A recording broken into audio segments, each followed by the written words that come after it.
પવિત્ર અને પુણ્યશાળી ધરતી ગામ માધુપુરા. આજનો પ્રસંગ એમ જુઓ તો આપણે સંસાર લેવલથી દુઃખદ પ્રસંગ ગણાય. આપણા આદરણીય મોરચંદભાઈ જે પોતાની જીવન યાત્રા પૂરી કરીને ઈશ્વર શરણ થયા,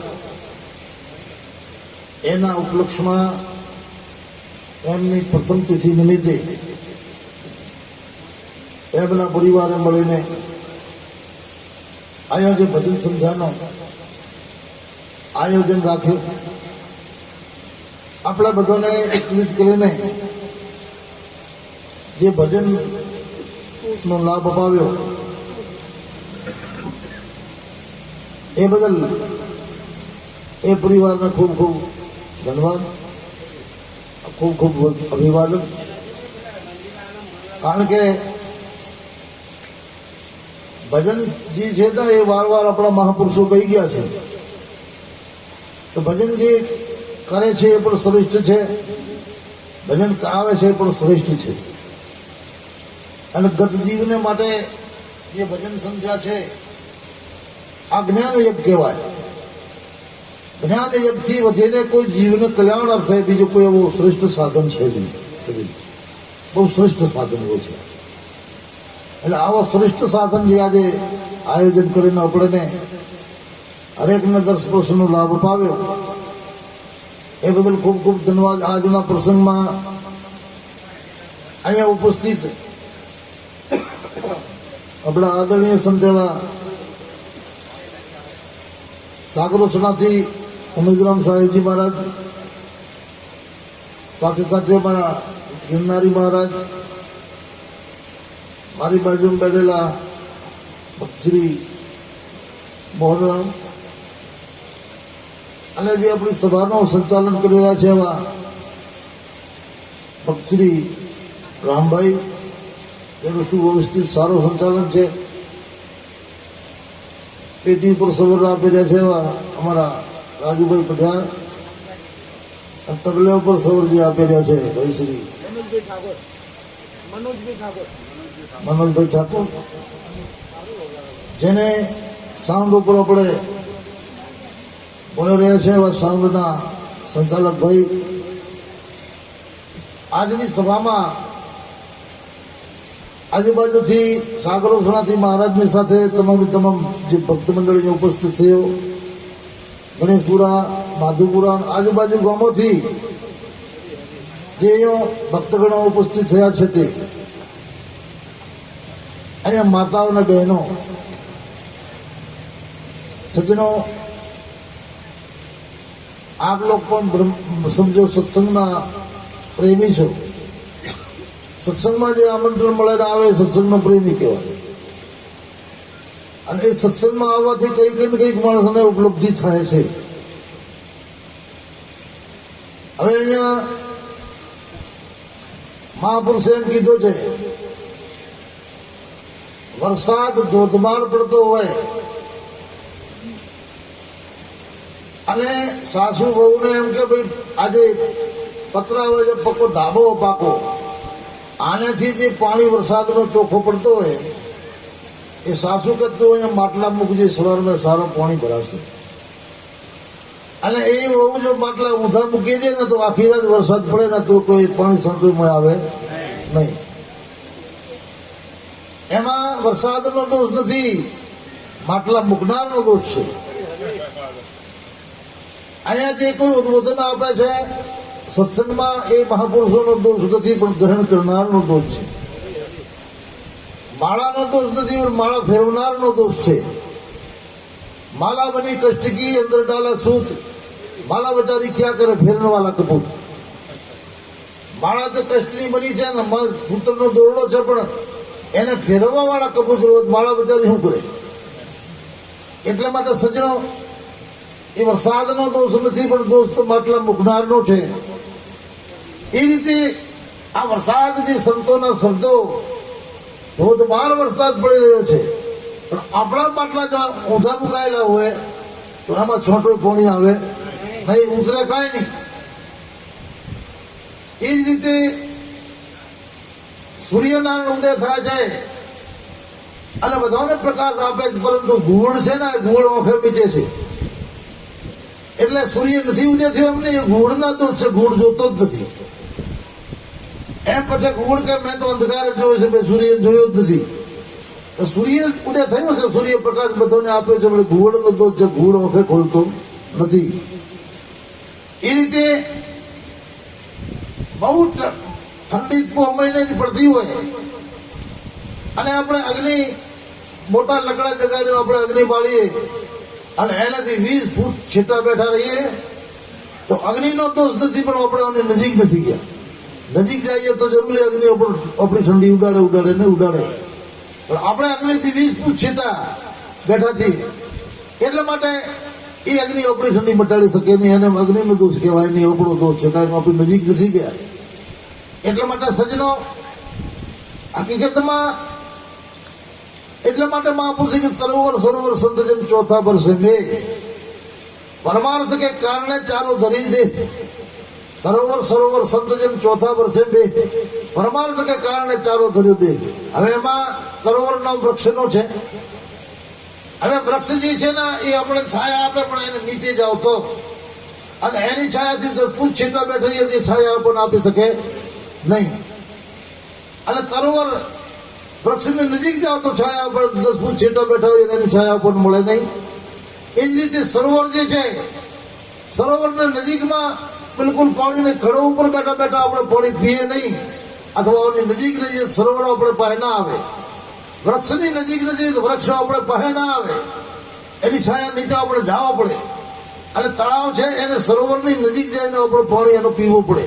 પણ એ 10 ફૂટ 20 ફૂટ છેટા બેઠે રહીએ, 50 ફૂટ છેટા 100 ફૂટ છેટા બેઠા રહીએ તો એ જે સરોવર આપણે પાસે આવે ને આપણે પાણી પાસે નહીં. ને સરોવર આવે ને કૂવો આવે, એ આવતા નથી, એને પાસે આપણે જવું પડે. વરસાદ જે છે એ પરમાર્થી છે. વરસાદ પૃથ્વી ઉપર આવે છે ત્યારે વરસાદ જોતો નથી. એ ખારી જમી છે, આ ખાડો ટેકરો વાળી જમી છે, અથવા તો એ કોટાઓ કંટક વાળી જમી છે. આ ધાર્મિક માણસની જમી છે ને પાપી માણસની જમી છે. વરસાદ એ જોતો. વરસાદ સર્વત્ર વરસે છે. વરસાદ ગમે તેમ ભૂમિમાં વરસી જાય છે. એટલે માટે સજનો આ સભાની અંદર બેઠેલા જેટલા પણ જીવો છે એને સંતો કોઈ દિવસે જોતા નથી. આ અધિકારી છે અથવા તો અધિકારી નથી, અથવા તો આ કઈ જાતનો છે કઈ નાતનો છે, એવો સંતોને કોઈ જાતનો કોઈ દિવસે ભેદભાવ હોતો નથી. એમનો જ વાણી રૂપી વરસાદ તો બધી જીવનો માટે હરખો જ વરસે છે, પણ એને જે પી શકે એની નજીક જ જાય. એટલા માટે એનો વરસાદ તો પોતાનો વાણી રૂપી વરસાદ તો ચાલુ હોય છે. પણ એક જ વસ્તુ જે સંત છે, એ સંત જે કેવી મહાન વિભૂતિઓ છે એ કદાચ તમારે ઓગણે સુધી આવી જાય છે. તરોવર સરોવર સંત જન પરમાર્થ કે કારણે ચારી ધરી દે. એમ સંતો જે છે ને એ હકીકતમાં કદાચ બીજોને પાસે આપણે જાઓ પણ થોડીક દૂર બેસી રહીએ તો એ આપણે લાભ આપી શકતા નથી. પરંતુ સંતો આપણને બિલકુલ ને બિલકુલ નજીક આવીને લાભ આપે છે. સંતો આપણે ઘરે આવે ને એકલ દુકલ માણસ પાસે આવે, ગરીબ પાસે આવે, બંગલે વાળા પાસે, છાપરા વાળા પાસે આવીને સંતો નજીક આવીને પોતાનો લાભ આપે છે. એટલા માટે વધારે જે શ્રેષ્ઠતા હોય તો સંતોની છે. કારણ કે હરેક જગ્યા ઉપર જતા રહે છે, હરેક જગ્યા જાય છે, હરેક જગ્યા જઈને પોતાની વાણીનો લાભ આપે છે, પોતાના જ્ઞાનનો લાભ જીવોને આપે છે. એટલા માટે એ બધાની નજીક જાય છે. આવા તીર્થો 2 પ્રકારના છે. એક ઇષ્ટાવર તીર્થ છે ને જંગમ તીર્થ છે. હવે ઇષ્ટાવર તીર્થ જે છે એ આપણા જે તીર્થો છે, ગંગા છે, કાશી છે, કેદાર છે, બદ્રીનારાયણ છે, અથવા તો સિદ્ધપંથ રામેશ્વર, અનેક પ્રકારના ભારત વર્ષમાં તીર્થ છે. એ તીર્થો આપણે એટલે કહેવાય ઇષ્ટાવર તીર્થ. આપણે ત્યાં સમય હોય, પૈસા હોય, શરીર સારો હોય તો જઈએ તો આપણે તેનો લાભ મળે છે. પણ સંતો જે છે જંગમ તીર્થ છે. એ સંતો જંગમ તીર્થ ફરતા ઘૂમતા તીર્થ છે. એ ગમે તે એ તીર્થનો આપણે લાભ લઈ શકીએ છીએ ને એ તીર્થ આપણે પાસે આવીને પણ લાભ આપે છે. એટલા માટે તો આપણે રામાયણમાં લખ્યું છે બુદ્ધ મંગલમય સંત સમાજ. બુદ્ધ મંગલમય સંતનો સમાજ છે. બુદ્ધ મંગલમય સંત સમાજ જો જગ જંગમ તીર્થ રાજુ. જો જગ જંગમ તીર્થ રાજુ. એટલા માટે મહાપુરુષે કીધું સાધુ નામ દર્શનમ પુણ્ય ફલમ તીર્થ ભૂતા સાધુઆ. સાધુનો દર્શન એ જ પુણ્યની પ્રાપ્તિ કરાવે છે સજનો. મહાપુરુષોનું દર્શન, સંતોનું દર્શન, એ જ્ઞાન તો એનો લઈ લઈએ તો ખૂબ સારો, એનો જ્ઞાન તો કદાચ આપણને ઉતરે તો અતિશય સારો, પરંતુ એનું દર્શન પણ માણસને લાભ આપે છે ને આપે છે. એટલા માટે આપણે મહાપુરુષે શાસ્ત્રોમાં કીધું છે સાધુ નામ દર્શનમ પુણ્ય ફલમ તીર્થ ભૂતા સાધુઆ. સાધુનો દર્શન એ પુણ્યની પ્રાપ્તિ કરાવે છે. તીર્થનો સ્વરૂપ છે સાધુ અને સંતો જે છે એ સજનો. એટલે માટે એમ પણ કીધું છે ગંગા નદી જયારે પૃથ્વી ઉપર ઉતરી અને ભાગીરથ ઉતારી ત્યારે એમના પૂર્વજોની મુક્તિ કરી પછી ભગવાન વિષ્ણુને ગંગાએ પૂછ્યું કે હવે મારે શું કરવો? જી ભાગીરથ પોતાના પૂર્વજોની મુક્તિ માટે મને ઉતારી હતી બ્રહ્મલોકથી, એ તો એમની અસ્થિઓ ઉપર મેં ચાલીને થતી હશે તો એમની મુક્તિ જરૂર થશે, પરંતુ હવે મારે શું કરવાનો? જ્યારે ભગવાન વિષ્ણુ કહે છે હે દેવી આ પૃથ્વી ઉપર તમે અવિરત ચાલતા રહો. એમ કહે છે કે જ્યારે ભાગીરથે ગંગાને ઉપર એમની 3 પેઢી પહેલા મહાપુરુષો, કારણ કે સગર રાજા તપ કરી ગયા, સગરનો પુત્ર ઉસુમાન, ઉસુમનો પુત્ર ઉસુમજુસ અને છેલ્લા ભાગીરથ. 3 પેઢીમાં તો ગંગા કોઈ દિવસે તપસ્યા કેટલી કરી એ બધા તપસ્યા કરી જતા રહ્યા, પણ ગંગા કોઈ દિવસે આમ પૃથ્વી ઉપર આવવાનો ન કર્યો. પણ ભાગીરથને ટાઈમ ગંગા આકાશવાણી થઈ છે કે જે હું બ્રહ્મલોકથી ત્યાંથી મારી ધારા પૃથ્વી ઉપર છોડો છો, પરંતુ આ ધારાને કોઈ પકડી ન શકે, પૃથ્વી રસાતા જાય તો આ ધારાને ઝીલશે કોણ પાછી? અને એટલે ત્યારે ભાગીરથ સોચ્યું કે મહાદેવ જ ઓને ઝીલી શકે. જ્યારે પણ ક્ષીર સાગરનો મથન કર્યો ત્યારે એમ કે પ્રથમ હલાલ ઝેર નીકળ્યું હતું અને ઝેરને મહાદેવ જ પીતો હતો. એ રીતે આ કાર્ય જે છે ને મહાદેવ જ કરી શકે. ફેર ભાગીરથ મહાદેવની તપસ્યા કરી અને મહાદેવ પ્રસન્ન થયા. ત્યારે ગંગાને કહે છે કે તું મારે જટામાં આવી જા. ત્યારે ગંગા કહે છે કે પૃથ્વી જ્યારે મને એમ છે કે પૃથ્વી પણ મારી ધારા ઝીલી શકે નહીં, તો તમે તો મનુષ્ય જેવા મને દેખાવો છો, તો તમે કેમ કરી મારી ધારા ઝીલી શકો? તમે આવો તો ખરા. ગંગા શિવજીની જટામાં ઉપરથી પ્રવાહિત થાય છે. શિવજી એને 6 મહિના સાલભર પોતાની જટામાં રાખી લીધી છે, સાલભર 6 મહિના. એટલા માટે કીધું શિવની જટામાં ગંગાજી અટવાણા. એ ગંગા પણ અટવાઈ ગઈ. ત્યારે ભાગીરથ કહે છે એ ભગવાન હવે જે છે ને જે કાર્ય માટે ગંગા મેં પૃથ્વીમાં લાવી છે હવે ગંગાને પ્રવાહિત કરો. એટલા માટે એ જે મેં કાર્ય માટે ગંગા એ ઉતારી છે એ કાર્ય મારું થાય. ત્યારે ભગવાન શંકર પોતાની જટામાંથી 3 બુંદ પાડે છે. કેટલી? આખી ગંગાની 3 બુંદો પર પાડે છે. એ 3 બુંદો ટપકે છે. 1 બુંદ તો આકાશમાં ગઈ અને 1 બુંદ પાતાળમાં ગઈ, 1 બુંદ પૃથ્વી ઉપર ગઈ. આ 3 ગંગાઓ છે સજનો. જે આકાશમાં ગઈ એનું નામ છે ભવાની ગંગા, અને પાતાળમાં ગઈ એનું નામ છે ભવાની ગંગા. ઉપર ગઈ જે દમંતી ગંગા છે. આકાશમાં જે છે દમંતી ગંગા એને એ છે દેવતાઓની ગંગા, એમાં દેવ સ્નાન કરે છે. અને ભવાની ગંગામાં નાગ ને દૈત્ય સ્નાન કરે છે. અને આ ભાગીરથી ગંગા જે અહીંયા આપણે પૃથ્વી ચાલી રહી છે એ મનુષ્યનો તીર્થ છે. અહીંયા મનુષ્ય લોકો તીર્થ કરીને પોતાનો પાપનું મોચન કરે છે. ત્યારે એમ ભગવાન વિષ્ણુ કીધું 3 પ્રકારની ગંગાઓ 3 લોકમાં વ્યાપક થઈ છે. અને જે પોતપોતાના કાર્ય તેઓ આકાશ ગંગામાં દેવતાઓ નાય છે અને પાતાળ ગંગામાં નાગ અને દૈત્યનો તીર્થ છે. અને આજે પૃથ્વીની ગંગા છે આપણે મનુષ્યનું તીર્થ છે. ખૂબ સારી વસ્તુ છે. પરંતુ જ્યારે ગંગા માતા કહે છે કે હવે મારે શેષમાં શું કરવું, ત્યારે ભગવાન વિષ્ણુ કહે છે કે હંમેશને માટે તમે આ પૃથ્વી ઉપર પ્રવાહિત રહો અને જે પાપી પાતકી આવે ઓના પાપને નષ્ટ કરો. તમારી અંદર પાપી પાતકી આવીને સ્નાન કરશે એટલે બધાનું પાપ ધોવાશે. એટલા માટે સજનો આખી જગત જ્યારે પોતાનો પાપ લઈને તીર્થમાં જાય અને તીર્થને જઈને જ્યારે સ્નાન કરે એનો તો એ જનારનો તો પાપ મળ્યો, પણ એ તીર્થમાં બધા પાપ ભેળા થાય. એટલે એમ કે તીર્થ ત્યારે કાળો બની જાય છે, પાપી બની જાય છે.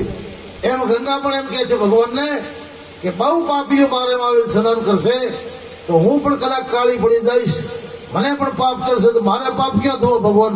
મને એ બતાવો કે મારે પાપ ક્યાં ધોવાનો? એટલે ભગવાન કહે છે કે આખી જગત આવશે ને તમારે પાપ ધોવા આવશે, પણ સંતો જ્યારે આવશે એ તમારે પાપને ધોવા માટે આવશે. સંતો જે તીર્થ કરે છે એ તીર્થનો પાપ ધોવા માટે. સંત જાય એક તીર્થમાં સ્નાન કરે એ તીર્થનો પાપ ધોવાય છે. સજનો, સંતો પોતાનો પાપ ધોવા માટે તીર્થ કરતા નથી. જે તીર્થમાં સ્નાન કરે છે, જે સંતને સ્નાનથી તીર્થનો પાપ ધોવાય છે, તે સંતોને સાનિધ્ય કરે. તમે આવી જાઓ, તમારો પાપ માનો, તમારો પાપ ધોવાય, એમાં કોઈ બેમત નથી. 100% ધોવાય ને ધોવાય. એટલા માટે એમ કે છે કે જે બાલ વેશે ભક્તિ કરે, રહે જગ સે ઉદાસ, તબ તીર્થતા की आशा करे कमावे हरि को दास. बाल वेશે ભક્તિ કરે અને રહે જગ સે ઉદાસ, તબ તીર્થતા की आशा करे कमावे हरि को दास. એમ કે આવા પ્રકારના જે દાસ ભક્તો છે એમને તીર્થો પણ આશા કરે છે અને તીર્થમાં જાય ને પણ તીર્થને પાપને પણ સજીનો ધોવે છે. એટલા માટે આજે તીર્થરૂપી ગંગા છે એ તો માણસને પાપને ધોવે છે, પણ આજે સત્સંગ રૂપી ગંગા છે આ તો અનેક જીવોને પાપને ધોઈ નાખે છે. સંતોનો સંગ છે એ તો અનેક જીવોને સુધારી નાખે છે.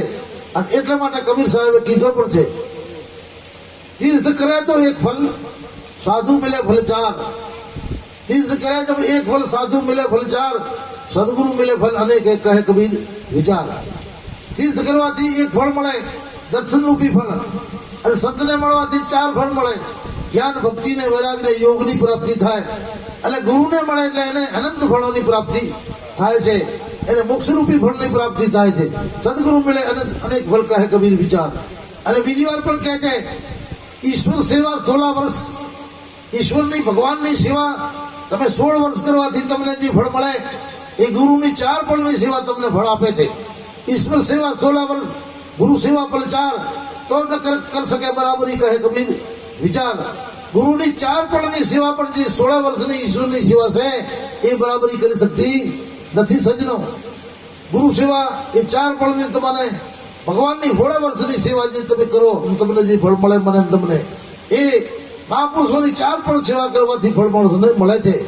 એટલા માટે સજનો, આ છે આ જંગમ તીર્થ છે, આ ચાલતો ફિરતો તીર્થ છે.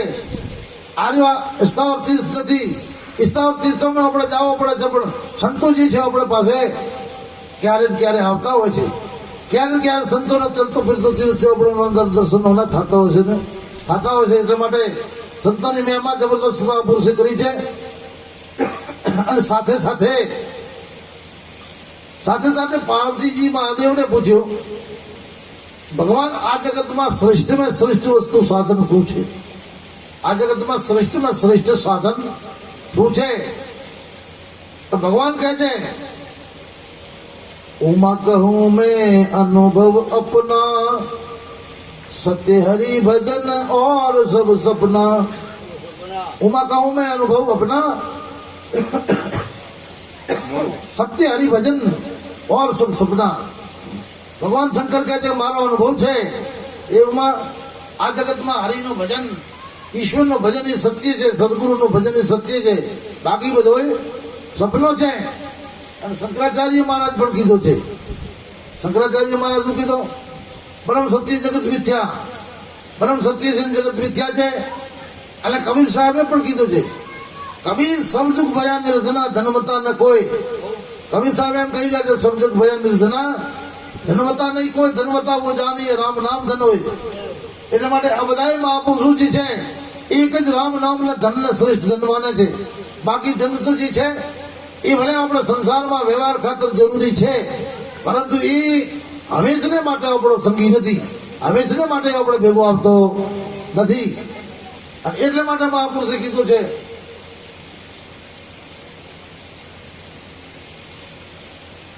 એક રાજા જેને 3 રાણીઓ હતી. એમ કે એક કાયા રાણી, એક માયા રાણી, એક ભક્તિ રાણી. આ 3 પ્રકારની રાણીઓ જે છે. કાયા રાણી જ્યાં સુધી આ દેહ છે ત્યાં સુધી, આ જીવાત્મા દેહમાં બેઠો છે જીવરૂપી રાજા, ત્યાં સુધી કાયા રાણી તમને મને સાથ આપે છે. પરંતુ આ જયારે સમસોનમાં જતો રહે પછી આનું ચેતન નીકળી ગયું, પછી કોઈ સાથ આપતી નથી.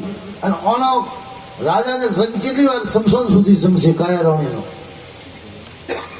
અને માયા રાણી જ્યાં સુધી આપણે જીવિત છે ત્યાં સુધી આપણે માયાનો વ્યવહાર કરીએ. એ રાણી પણ જ્યાં સુધી આપણું શરીર છે ત્યાં સુધી સંગ આપે છે. શરીર છૂટ્યા પછી એ પણ આપણે ભેગી આવતી નથી.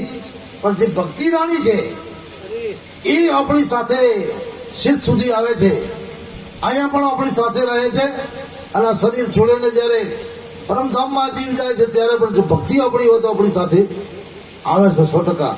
પણ ભક્તિ ન હોય તો આપણી સાથે કોઈ આવતો નથી. એટલે મહાપુરુષે બધી બહુ ભક્તિને મહેમા આપ્યો છે.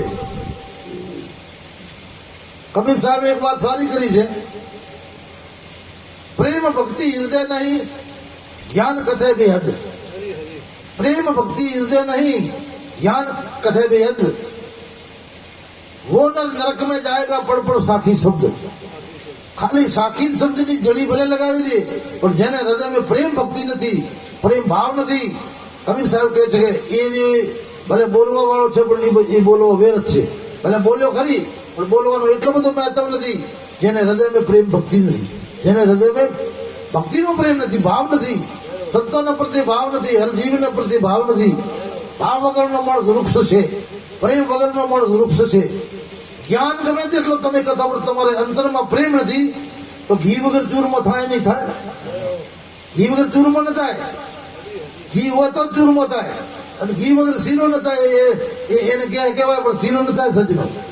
એને ભરણો બાફી દે એને કહેવાય દળીઓ કહેવાય, પણ એ શીરો ન બને. એ રીતનો પ્રેમ વગરનો જે ભક્તિ છે, પ્રેમ વગરનો તમારો જ્ઞાન, પ્રેમ વગરની તમારી સેવા, પ્રેમ વગરનો તમારો જે કઈ વ્યવહાર છે એ એટલો બધો શ્રેષ્ઠ નથી. એ ઘરમાં આપણે ઘરમાં ગયા તો ભલે આપણે એમ કે છે રોતેનો મહેમાન હસ્તેનો મહેમાન. એક વ્યક્તિ પ્રેમથી આપણને ખૂબ આવકાર આપે, પ્રેમથી આપણને જે કોઈ એની શક્તિ અનુસાર આપણી સેવા કરી, ભાવથી પ્રેમથી કરી, અને ઓને એમ થાય ભાઈ આ મારે ઘરે આવવા ક્યાંથી, આ તો ઓની સેવા શ્રેષ્ઠ છે. પણ એક હાઈ લેવલનો સુખી માણસ હોય પણ એમ થાય અને ઠીક છે વિવેક કરવો પડશે, પણ આયા ક્યાંથી નકો આ ઝંઝટ આવ્યો ક્યાંથી, આ ના આવ્યો તો સારો હતો, પણ હવે આયા તો આપણે રાજી કે નારાજ કઈ કઈને ખવડાવવો પડશે. તો ભલે એને ખવડાવ્યો તો છે, પણ જે પ્રેમી માણસે જે પ્રેમથી જે કઈ સેવા કરી એને તુલ્ય એની સેવા આવતી નથી સજ્જનો. એ પ્રેમ છે એ જ મહાન છે. હકીકતમાં એ જે મહાપુરુષે બધે જ પ્રેમને વખાણ્યો છે. એ જ્ઞાન છે તો માણસને આખીર જ્ઞાની પણ પ્રેમી જ હોય છે, ભક્તિમતા પુરુષ પણ પ્રેમી જ હોય છે, સત્કર્મી માણસ પણ પ્રેમી જ હોય છે. પ્રેમ જ્યાં સુધી આપણા હૃદય નથી ત્યાં સુધી કોઈ પણ જીવની આપણે સેવા કરી શકીએ નહીં. હરેક પ્રેમથી જ આ બાધિત જીવ છે. બાળકને પ્રત્યે માનો પ્રેમ ન હોય તો એ બાળકનો ઉછેર થતો નથી. માનો બાપનો એના બાળક પ્રત્યે પ્રેમ હોય તો એ બાળકનો સારો ઉછેર થાય છે, પણ એનો ભાવ ના હોય તો બાળકનો ઉછેર સારી રીતે થતો નથી. એ રીતે હરેકમાં ભગવાને જો કદાચ મહેમા કરી હોય તો ભાવની પ્રેમની જ કરી છે. અને ભાવને પ્રેમ વગરની ભક્તિ મહાપુરુષે અમે લુખી ભક્તિ કીધી છે. એટલે માટે જે કંઈ આપણે કરીએ એ ભાવને પ્રેમથી કરીએ. સજ્જનો, આ આપણો જે મનુષ્યનું જીવન છે એ જીવન એટલું બધું શ્રેષ્ઠ જીવન છે. મનુષ્યનો જન્મ આપણને મળ્યો એટલો બધો શ્રેષ્ઠ છે, જેને માટે દેવતાઓ તરસે છે અને આપણને મળ્યો છે. દેવતાઓ એને માટે તરસે છે, આપણને શરીર મળ્યો છે. હવે આ શરીરની સાર્થકતા કેમ કરવી એ આપણે હાથમાં છે. કદાચ આપણે એની સાર્થકતા ન કરીએ તો ખરેખર આપણે જાતે ભૂલી ગયા, પણ સાર્થકતા કરવી આપણે પોતાને હાથમાં છે. હકીકતમાં આપણને મનુષ્યનો શરીર મળ્યો છે આ પૃથ્વીમાં, અને સંતોના દર્શન પણ આપણને થાય છે, અને સંતોનો સંગ પણ આપણને થાય છે. તો એનો લાભ મનુષ્યના જીવનમાં સારી રીતે લેવો આપણે બધાનો કર્તવ્ય છે. અને મહાપુરુષોને સારી રીતે વંદન કરીને એમની સેવા ભક્તિ કરીને એમનેથી કંઈક જાણવો.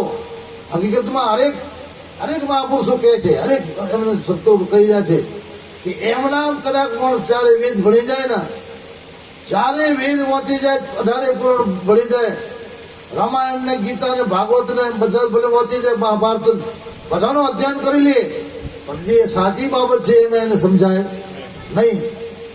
અને એટલા માટે મહાપુરુષે કીધું પણ છે, વેદ ઉદતી બિન ગુરુ લખો લખો લવન સમાન.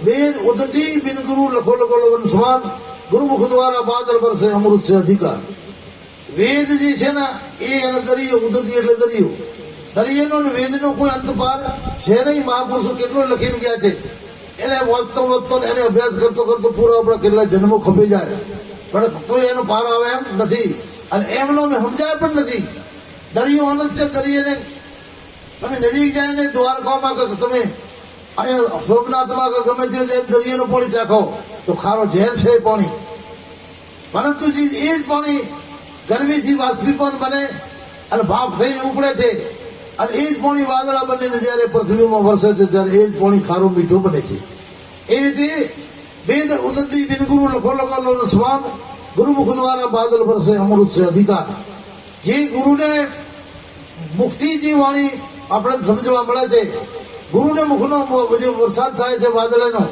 અને ગુરુ મુક્તિ જે વાણી આપણને સમજાવે છે એ વાણી આપણને એમને ડાયરેક્ટ શાસ્ત્ર અધ્યયન કરવાથી સમજાશે નહીં ડાયરેક્ટ ભલે આપણે બધા જ શાસ્ત્રોનું અધ્યયન કરે પણ એ વાતો આપણને એટલી બધી સમજમાં નહીં આવે પણ ગુરુ લોકો જે પોતાની વાણીથી આપણને જે વાત મગજમાં બેસાડે છે અને જે વાત સમજાવે છે એ વાત એમની આપણે સમજમાં આવે એમ છે નહીં ગમે તેટલા વેદ ભણીએ ગમે તેટલા પુરાણ ભણી લઈએ ગમે તેટલો કર્મ કરીએ અને એટલે માટે જ મહાપુરુષે કીધો કે કર્મ કર્મ સબકો કરે કર્મ કર્મ તો બધા કહે છે કર્મ કર્મ સબકો કહે કર્મનો મરમ જાણે ને કોઈ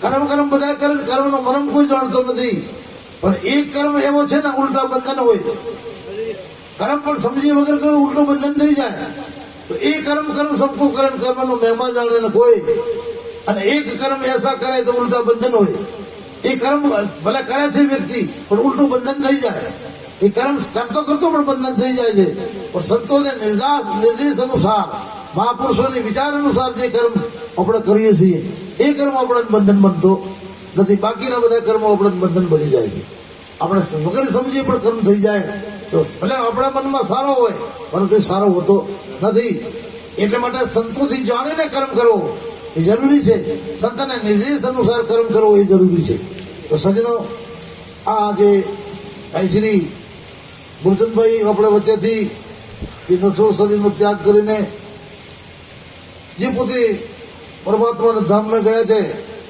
એ બધા આપણે ભગવાનથી આશા રાખીએ એ ગતજીવને ઈશ્વર પોતાની શરણમાં રાખે ખૂબ શાંતિ આપે અને મોક્ષ આપે અથવા મોક્ષ કદાચ જન્મ આપે તો સારા કુળમાં સારા મનુષ્યમાં જન્મ આપે સારા કુળમાં આપે તેથી કરીને માણસ જે છે ને પોતાનો પહેલે જન્મનો વિચાર કદાચ યાદ આવે અને ગીતામાં પણ ભગવાને કીધું છે કે કદાચ કર્મ કરતો કરતો માણસ મને પ્રાપ્ત ન થાય જીવ શરીર છોડી દે તો પાછો એ જન્મે છે તો મહાપુરુષોને જન્મે છે મહાપુરુષોને કુળમાં અને પાછો પોતાનો પૂર્વી જે ભક્તિ છે એના ઉપર વિચાર કરીને એના ઉપર આવીને પાછો મને પ્રાપ્ત જીવ થાય છે એટલા માટે એ જીવાત્માને બહુ શાંતિ આપે અને પરમાત્માની શરણમાં અને વાસ મળે એટલો કહીને મારી વાણીને વિરામ આપું છું હવે આપણે સાહેબ શ્રી સત્સંગ સંભળાવશે સદગુરુદેવ કી